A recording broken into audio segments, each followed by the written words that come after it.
হ্যাঁ বন্ধুরা, স্বাগতম জানাচ্ছি বিশেষ করে দ্য স্টুডেন্টসদের জন্য যারা একাডেমিক স্টুডেন্ট। তোমাদের ডাব্লিউএস কোশ্চেন আছে, এই ডাব্লিউএস কোশ্চেনের উত্তর কিভাবে করতে হয় সেটার একদম চমৎকার একটা কৌশল দিচ্ছি। মাত্র 20 মিনিট 10 মিনিট একটা ক্লাস। 10 মিনিটের মধ্যে তোমাদের যত ডাব্লিউএস কোশ্চেন আছে সবগুলোর উত্তর তোমরা শিখে পড়বা। তাহলে আমরা কথা না বাড়িয়ে চলে যাই। প্রথমে মনে করো হু দিয়ে প্রশ্ন হবে। এই হু দিয়ে প্রশ্নের উত্তরটা কিভাবে করবা? যেমন প্রথম একটা question, question number 1, who is our national point. এই প্রশ্নটা, এই প্রশ্নটার উত্তরটা আমরা কেমনে করব? যদি হু দিয়ে প্রশ্ন থাকে তাহলে খুবই সহজ উত্তর করার কৌশল। সেটা হলো এই ঠিক হুটা উঠে যাবে। হুটার জায়গায় আমরা জাস্ট একটা শুধুমাত্র ব্যক্তির নাম বলবো, তারপরে যা আছে ঠিক তাই বসে যাবে।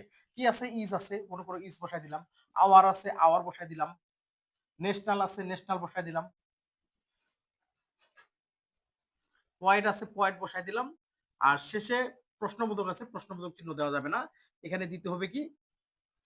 ডট দিতে হবে। শুধুমাত্র এই চিহ্নটা এখানে ডট দিতে হবে। এখন কথা হলো হু এর জায়গায় আমরা ব্যক্তির নামটা কোথায় পাবো? আমাদের একটা গল্প আছে এই জায়গায়। গল্পটা এখানে নিয়ে আসো তো। এই যে গল্পটা, নজরুল ইসলাম, একটা গল্প আমি নিয়ে আসি। Nazrul Islam is our national poet. He was born in 1899 in Asansol at Churulia. চুরুলিয়াটা এখানে নাই। He wrote the famous poem Bidrohi. He was brought in Bangladesh. তাকে বাংলাদেশে আনা হয়েছিল আফটার আওয়ার লিবারেশন ওয়ার, আমাদের মুক্তিযুদ্ধের পরে। দিস রিবেলিয়াস, এই বিদ্রোহী কবি poet was compared with Shelley. এই বিদ্রোহী কবিকে ইংরেজি কবি পার্সিবিসি শেলির সাথে তুলনা করা হয়। He died in 1976। সে মৃত্যুবরণ করে 1976 সালে এবং he was buried at Dhaka University campus, এবং তাকে কবরস্থ করা হয় ঢাকা ইউনিভার্সিটি ক্যাম্পাসে পাশে। তো এই আমরা একটা গল্প, এই গল্পটার আলোকে আমরা এই ডাব্লিউএস কোশ্চেন যত আছে সেগুলো নিয়ে এখন আমরা আলোচনা করব। তো লেটস সি দ্য স্টুডেন্টস। হ্যাঁ, আমাদের আলোচনা who is our national point. আমাদের তাহলে who is our national point, Nazrul. আমাদের প্রথম লাইনটা ছিল Nazrul Islam is our national point. তাহলে নজরুলের নামটা আমরা এখানে দিয়ে দিলাম। নজরুল ইস, এখানে ইসলামও দিতে পারি, নজরুল ইসলাম, এখানে জায়গা কম।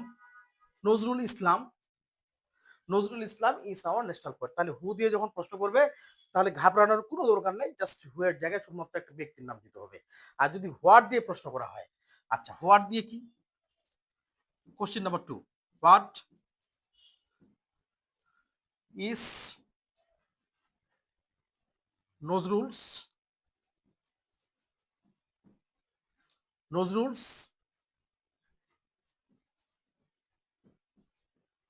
থিম।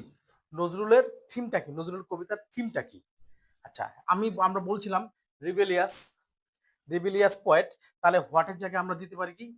Rebel, rebellious attitude. এই হোয়াটের জায়গায় আমরা জাস্ট মানে হোয়াটের জায়গায় কিন্তু ব্যক্তি হবে না, এখানে একটা অব্যক্তি বস্তুর নাম আসবে, অব্যক্তি বা বস্তুর নাম আসবে, অব্যক্তি বা বস্তুর নাম আসবে। দেখেন রিবেলিয়াস অ্যাটিটিউড মানে হচ্ছে বিদ্রোহী মনোভাব বা রিবেলিয়াস জিল যেটা বলা হয়। তারপরে কি আছে? ইস নজরুল সিম। তাহলে ইস নজরুল সিমটা থেকে যাবে ইস নজরুল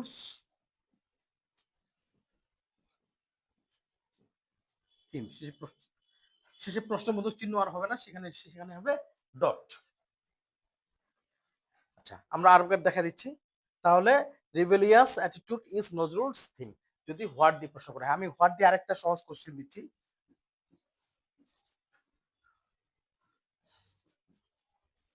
হোয়াট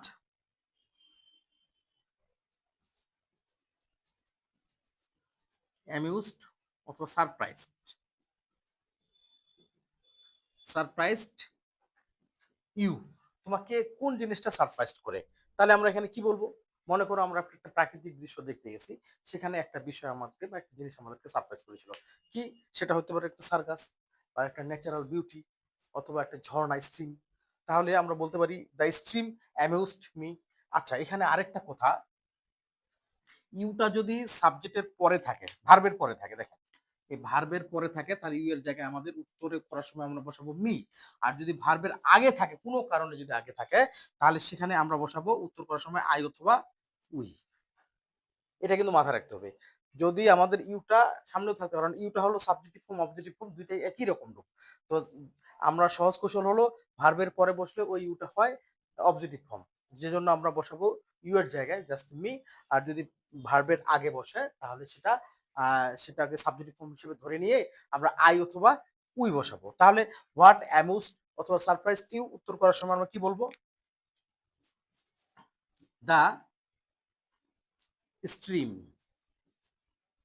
মনে করেন আমরা একটা গল্প পড়তেছি, সেখানে একটা স্ট্রিমের বিষয় ছিল, ঝর্ণার একটা বিষয় ছিল, গল্প ছিল।